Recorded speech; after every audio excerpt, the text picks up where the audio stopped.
Hey, welcome to the CMO Whisper Show. I'm your host, Steve Olensky. Part marketing practitioner, part ad agency veteran, part journalist. I was a writer for Forbes for 10 years.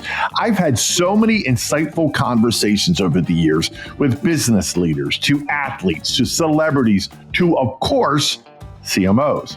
The only difference now is instead of sharing those insights through written form, I'm doing it this way. My guest today is Adam Hanft, one of the few strategic and creative branders who has achieved success with Fortune 500 companies and startups. He sits on the boards of Scotts Miracle-Gro and 1-800-Flowers and works with dozens of entrepreneurial founders to tell their essential stories across all channels. From agility and nimbleness to stripping away layers of bureaucracy to putting action and accountability together, there are shared learnings that can make big and small stronger. Very interesting. We're going to get into all of this. Adam Hanft, my newfound friend, welcome to the show. Thank you so much for having me, Steve. It's a pleasure to be here with the Whisper for the Ages. Thank you, my friend. It is so great to meet. We just, in the grand scheme of things, but tell me I felt like we're kindred spirits the first 30 seconds we met. Absolutely. I guess the good news about today's high velocity world is good things and bad things happen faster. And us getting together was one of the good things that happened faster. So I felt the same vibe that you did. Absolutely. So let me kind of set the stage here for everybody, what we're going to talk about. And it's a really, really interesting kind of high arching topic.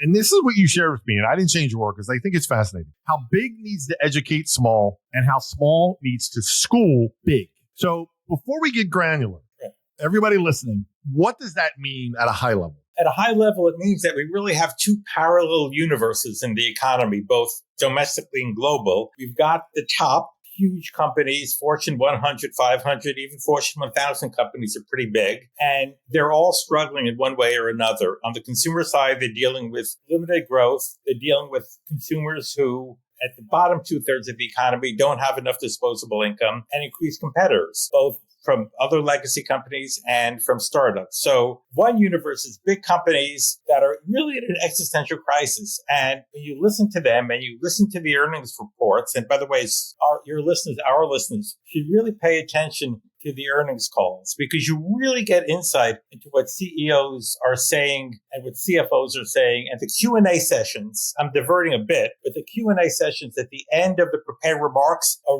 really the most interesting part of them. And I think, in general, marketers, branders don't spend enough time listening to earnings reports. I think analysts do. That's their job. But on the consumer side, I think it's a huge opportunity to get insight. So back to your question. Big has a lot to worry about. And everybody on the big side, CEOs, CMOs, look droolingly salivating at startups who they say, how do these guys do it? They got 10 people and they got to $50 million in 24 months. How do they do it? We're struggling. So big companies are looking to small, and there's a lot they could learn. And then small companies, the companies that maybe did get from 0 to 20 million, 30 million, are wondering, are we built organizationally in a way that can continue this growth? Do we have the right talent? Do we have the right processes? Do we have the right organizational structures? So big is looking at itself existential and saying, are we too big, too bureaucratic, too layered? And small is saying, are we built to scale? And they're both right to ask those questions. But getting to the answers is not that easy. You kind of answered one of my next questions, but I'll ask you to elaborate at least a little bit. Sure.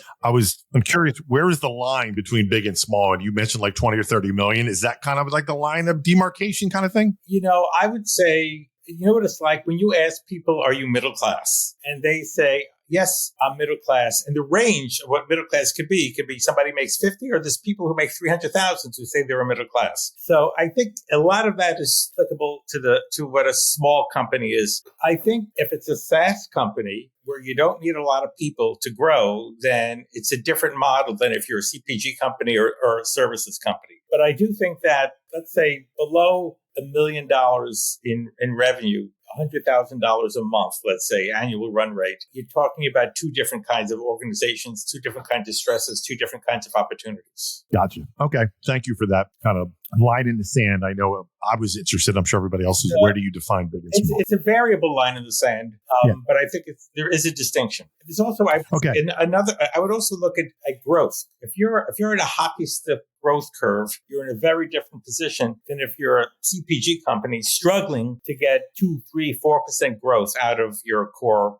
CPG brands. Interesting. Okay, so let's we're going to get into whys and hows of all this. So I want to start with the why from both sides. Why is this mutual learning? And that's really what we're talking about. Why is it important? I know, for example, offline, you said to me, well, big companies are obviously challenged for faster cycles of innovation as they're facing single digit growth, right? Smaller companies more agile. So what can each learn from the other? I think that's exactly the right question. So I think let's start with what big companies can learn from small companies. I think one of the things that small companies are really gifted at is a massive amount of impatience and a massive amount of frustration with anything that's going to delay their muscular growth. Big companies tend to develop high tolerance. Now I think the big companies that are able to avoid the high tolerances are the ones we know and think of when we think of continued entrepreneurship. Amazon is a good example. Bezos is very intolerant of anything that's going to slow them down. And he has famously said, I only need 75% of the facts to make a decision. Most big companies, because they're all about cover your ass, need 110% of the facts, if there is such a thing, to make a decision. So I think big companies can learn from small companies that you make the best possible decision on the data at hand. And as you've heard, I'm sure, if you fail forward and you learn. I think big companies could also learn from small companies that a matrix management is often a recipe for failure because there is no single point of responsibility and single point of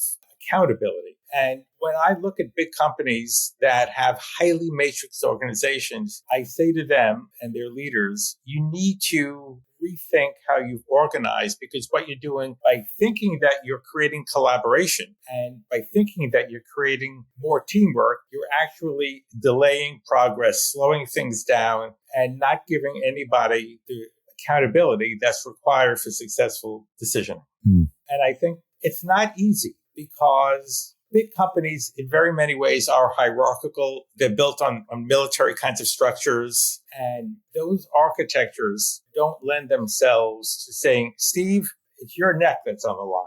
So, and people that get promoted in those big companies and get rewarded and compensated in those big companies are those people who thrive in that matrixed organization. So now when you say to a big company, you've got to think smaller, act smaller, and embody the values of small, that's cultural because you've got people that are running those companies and are in leadership positions who have never been trained or rewarded or incented to take that level of individual responsibility. I'm curious, the amateur student of human nature in me is curious. What have you experienced, I should say? Because on the surface, it would be like the big companies are more reluctant to hearing and learning from small versus the other way around. No, is that a fair statement? Reluctance on both sides. I think. Okay. Let's kind of flip the switch and look at small companies. So often small companies are started by refugees from big companies who were the eccentrics and the outliers and the people who couldn't succeed in big companies because they were too irreverent and wouldn't work within the system. That's one model for an entrepreneur. Another model is somebody who never worked in a big company, looked at big companies from the outside as the enemy, as the evil empire, and has very fixed ideas about how big, bad, and bureaucratic big companies are. So in both cases, they're hardwired really to reflexively discount anything that a big company could possibly teach them. Right. They counterposition themselves to be everything that they're not. So now you come to an entrepreneur of a company that's, let's say has a $100,000 a month, $200,000 a month run rate or less. And you say, you know what, you've been kind of doing it with duct tape and spit and polish and Band-Aids, or choose your metaphor for, making it work on the fly. And now it's time to kind of sit down, take a pause, make sure you've got the right systems and processes in place, that you're building the right team, that you're looking at the organization holistically, that you're building for the future. If you're running at 1,000 miles an hour, you're not going to do that. Or you think that that's sort of old school. We don't work that way anymore. That's yesterday's economy, not today's economy, certainly not tomorrow's economy. So in one case, with the big companies, they say they want to be small, but they don't know how to do it. With the small companies, I think it's more of a visceral reaction that big companies have nothing to teach them. When I ran an ad agency, often we would hire people from the large, mega agencies. And I can't tell you in how many cases I would say, you worked at WPP, you worked at Publicis, wherever. And I got to tell you, working at a small agency is completely different. And you may not be ready for it because you're going to look to your right and look to your left, thinking there's somebody there to do the work, and there isn't. And you got to work high and you got to work low. And invariably, people say, that's exactly what I want. I want to be entrepreneurial. I want to get out of a very structured, calcified environment. And then in 2 months, it was obvious or less that they may want to do it. They just don't know how. Every fiber in their being rebels against being loaded with that much responsibility, having to make decisions about priorities, not having those decisions made for you. It ain't easy. So I think we're in an interesting moment, and I think that moment is going to be complicated and amplified by what AI is doing to these companies too. Yeah, I mean, that's a whole weekend schedule part 2. Yeah. Talk about AI. But before I go on with some other stuff that I really want to get into, kind of let me step back a little bit for a second, holistically. When you say big needs to, learn from small and small needs to school big, do they have to be in the same industry, Adam, to learn from one another? Or can it be like a retail big versus a small healthcare? Like, can you cross industry? I think you can. Not only do I think you have to cross, you can cross. I think you have to cross. I think lateral thinking is underrated, but it's super important. It's funny that you asked that question because there was a post today on LinkedIn from a friend of mine who's an entrepreneur who started a company called ADOC, AIDOC, which is a company that's bringing AI obviously to healthcare. And he built a system that can, with high degrees of accuracy and, of course, predictability, because it's AI, never gets tired, never needs to go to Starbucks, identify anomalies in pathology and radiology and so forth that are critical to delivery of effective and efficient patient care. The way he did that was by understanding workflows and human nature, because you got to tell a very, very educated radiologist that you're going to be their AI co-pilot, by understanding how hospital administrators work. And I sent this to half a dozen people in my world, and I said, you need to read this post because it's applicable. It's about how AI needs to transform systems, and it's written about a healthcare system, but it's applicable way beyond. So long-winded answer to your question, not only is it important to look outside your domain, I think it's essential because this is another advantage that small has over big. Big companies tend to promote people who have domain experience and hire with domain experience. So if I'm looking for a head of marketing for my chocolate company, I'm going to tend to want somebody who has some kind of relevant chocolate experience. I'm not going to want to hire somebody who came out of the ride-hail Uber industry. I'm just not going to, unless I'm enlightened. Small, and I just wrote a piece about the trap of related experience and how hiring with related experience in mind is really, really suppresses innovation because it doesn't allow outside ideas to come into a domain. Now, what's interesting about startups, small businesses, is that they really pride themselves on not having relevant experience. I mean, the two guys, Daniel and Shai, who started Lemonade, the insurance company, they famously say, they say, if we knew what we knew now, we probably would never have gone into this business, but we certainly never would have accomplished as much as we did because they have the proverbial set of fresh eyes. So I think big companies, I'll put a strong point on it. Big companies disdain unrelated experience, and small companies pride themselves on it. Right. Big difference. Huge. And I that's was why being sarcastic. you've heard the expression generals fighting the last war, obviously. And that's why big companies tend to act like generals fighting the last war, and small companies create the next war. Interesting. I never thought of it like that, but you're entirely true. Entirely right. That how you look at it through that lens. Wow. When you're I want to bring up some. When you're a parent, I'm sorry to be vocally aggressive. It's all good. It's all fine. When you're a first-time parent, no matter how many books you read or advice you get, you got to deal with it on the fly and try to bring the concentrated value of your experience to bear. That's like a startup. And big companies are more like, it's your fifth child already. I kind of know what to do. Yeah, you're right. You sent me very interesting kind of high-level talking points. And what I'd like to do is read them and then have you elaborate for the listeners because it's fascinating stuff. And I'm just going to read them verbatim for the most part. He wrote, Big needs to develop intolerance for the vocabulary of delay and latency. And you referenced an ink piece you wrote about we need to stop calling everything a journey. Right. Elaborate, please, on that. So I think a lot of your listeners will probably be nodding knowingly, but also saying, yeah, I hate to admit it, but it's true. So a lot of meetings in big companies have one purpose: to get out of the meeting unscathed. That is the goal of the meeting. Not to be definitive, not to have a clear set of marching orders going forward, but to be able to say, okay, we know what we're doing. And as part of that, rush to agree is the fact that tolerate, to a degree that I find unacceptable, tolerate excuse making. And I've often said that if America was as good at making excuses, at making everything else, we would have the best economy in the world. So people in business have learned a vocabulary of deferral. They'll say, it's on the roadmap. Good push. We're working on it. We're on a journey and we'll get there and we know where we're going and we got a great team. We've all heard that language hundreds and hundreds of times, and it just makes people feel good, but it doesn't really generate action, and nobody's on the hook, as I said before. So that's what I meant by latency. Everything is sort of hanging out there unresolved till the next meeting, which is going to be another kind of circle jerk, if I could say that on your show. You absolutely can say that, and Lord knows we could say it a lot more.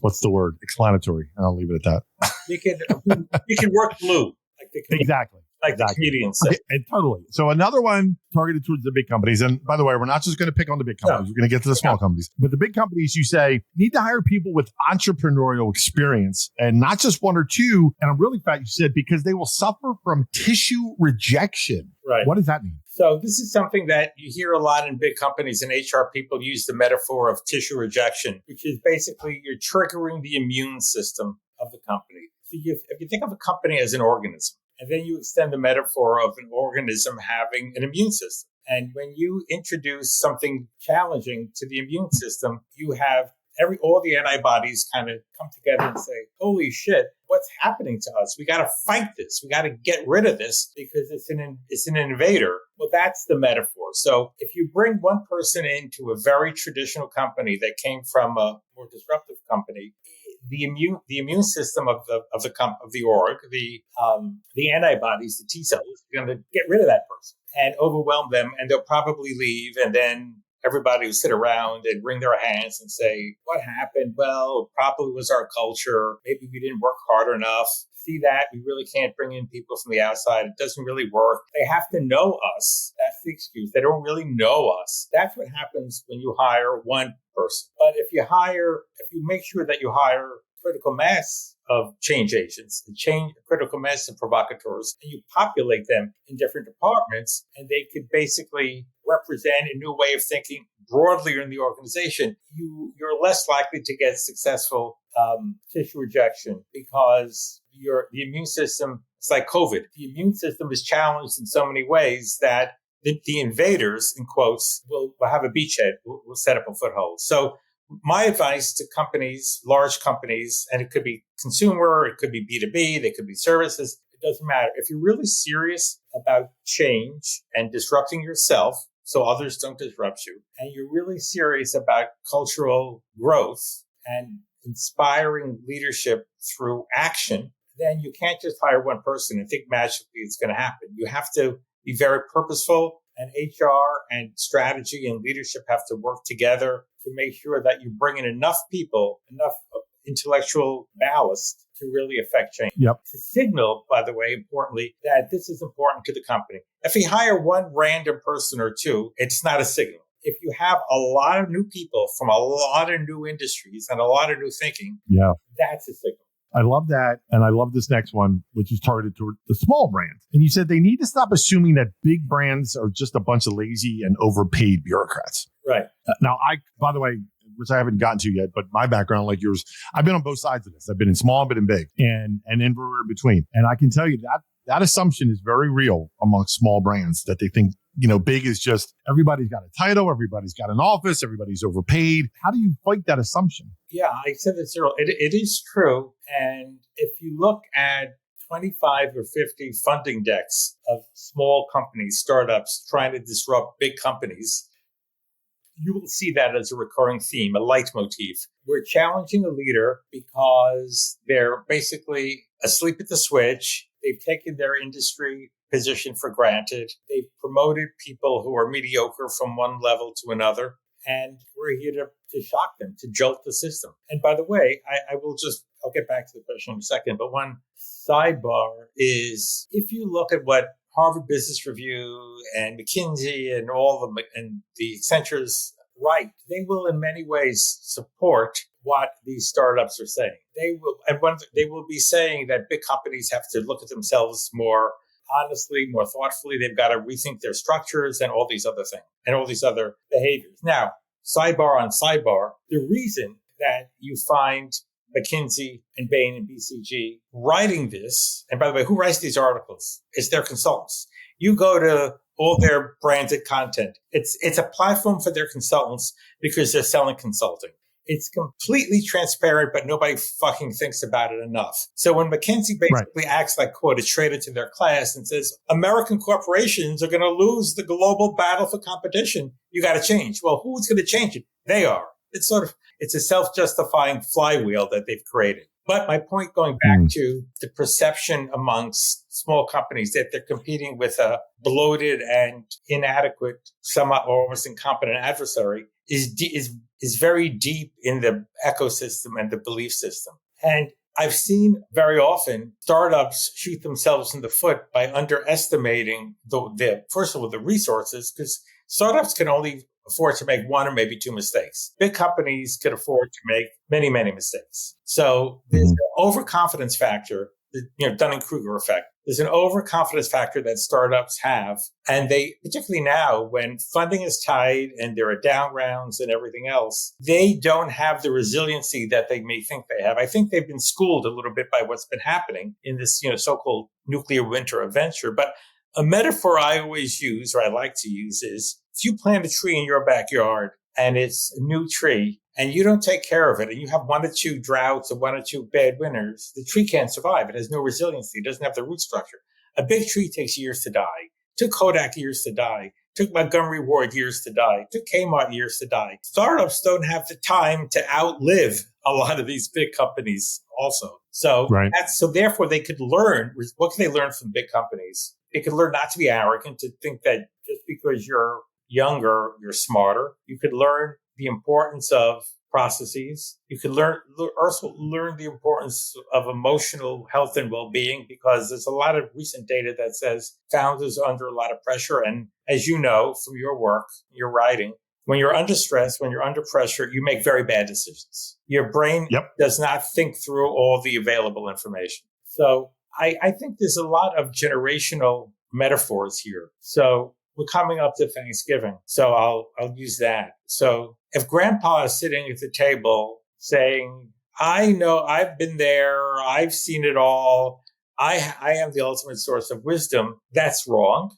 And that's like a big company or a big company leader saying, I've seen it all, I know exactly what's happening now, and I have clarity. And then you've got the teenager feeling all the hormones of teenager dumb, saying, grandpa's an idiot. He doesn't know what he's talking about. I see where the future's going. That's wrong too. So in a way, that Thanksgiving metaphor is really another way to articulate what we're talking about right now, which is each can learn from the other. But think about that Thanksgiving table and forget the political world we're in now. I'm not talking about political polarization. It could have been music in the 1970s. It doesn't matter. What I'm saying is that when each side refuses to accept the wisdom from the other, each will fail for its own reasons. And that's why big companies and small companies need to have better community.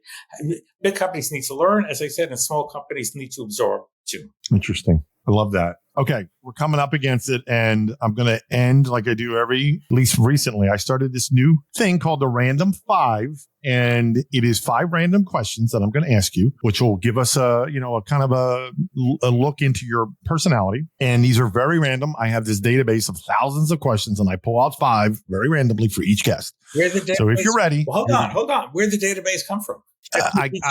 My own, ChatGPT.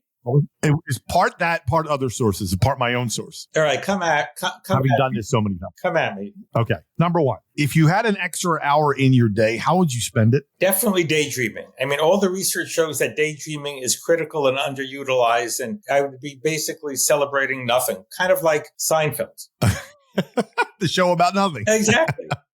Made him a billionaire, so why not? I love it. Okay, next. What's a guilty pleasure or a quirky habit you have that might surprise people? Quirky habit. So I don't know, this might sound self-serving, but I do like to spend time with media that comes at things from a completely different place than I do. So I will even look at the Daily Caller, and sort of right-wing blogs, the Daily Stormer, white supremacist blogs. I do like to sort of understand what's happening on the other side. Doesn't have to be long, perusals, but I think it's important to really shock your brain out of its complacencies and understand how other people look. I'm in the marketing business. I have to understand how people think who may not think like me. Yep. Who could still be very much a consumer of yours. That's how you have to look at it. Or other people, may have beliefs that are not quite there, but are not that far.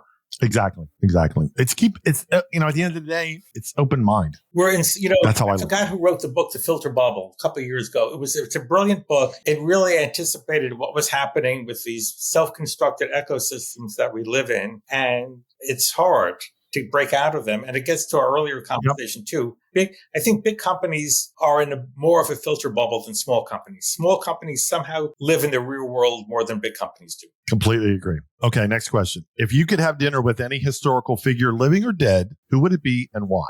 It's a cliche, but I would have to say Churchill. Not so much to understand how he's able to drink that much brandy and still lead a country, but because I think the courage that he displayed. I mean, there's a book, 5 Days in May, about how everybody wanted him to make a deal and he would not make a deal. So I think the courage and the self-confidence, and then what happened to him at the end when he was thrown out of government. I mean, I think that would be quite a fascinating and well-lubricated dinner. Yeah, exactly. Okay, next. Who has been the most influential person in your life and what did you learn from them? So I'll be schmaltzy and probably say my wife, because we've been married a long time and we've learned a lot from each other as the years have gone on. But I would think the one thing I think I would say I learned from her is to be principled about yourself, about the values you have, about what you bring.